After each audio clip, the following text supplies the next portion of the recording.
Over 12 years after its release on November 11, 2011, The Elder Scrolls V's Skyrim continues to captivate gamers worldwide, achieving something remarkable in the fast-paced gaming industry: immortality.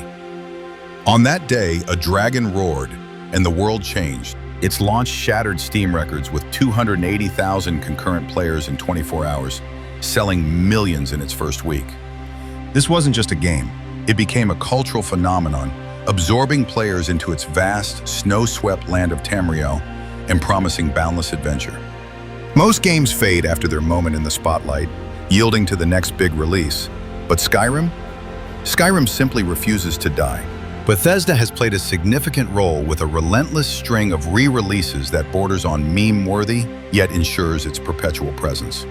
This was not merely porting, but a deliberate commercial strategy from Bethesda, capitalizing on its popularity and ensuring it remained a constant presence. By expanding to virtually every modern platform, they created multiple entry points for new generations of players.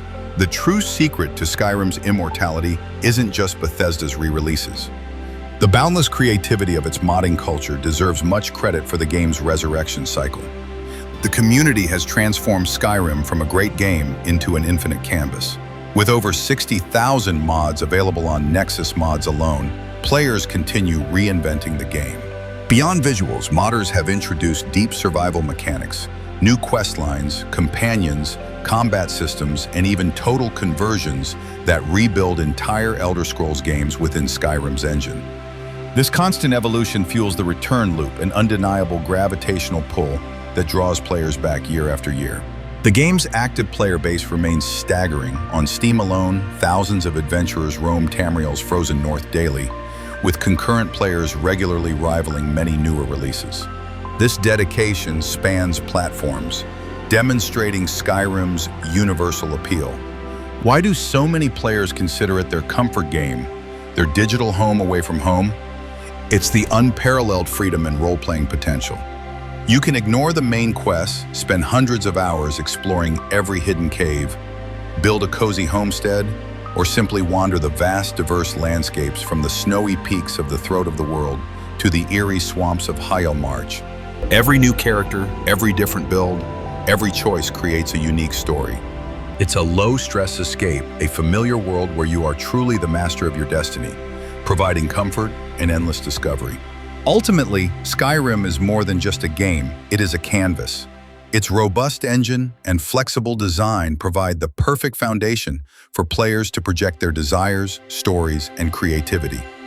It's a digital sandbox where your imagination is the limit, allowing you to craft the adventure you want, not just the one the developers intended.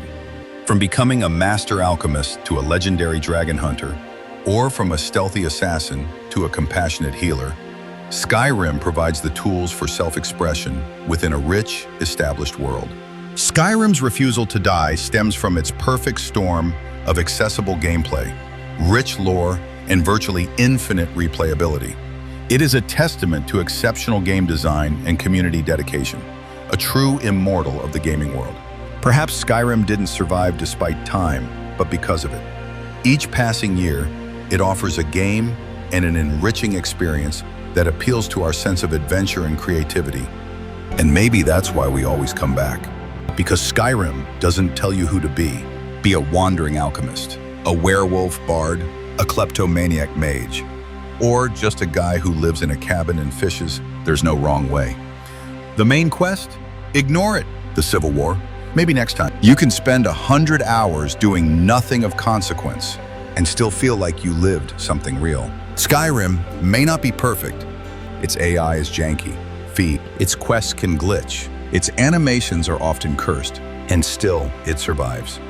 Not because it's flawless, but because it gives us freedom, because it gives us stories, and in those stories, we find ourselves. So, no, Skyrim didn't survive despite the years. It survived because of them, because year after year, we keep coming back to walk those roads, to hear that music, to shout into the mountains once more. Fools!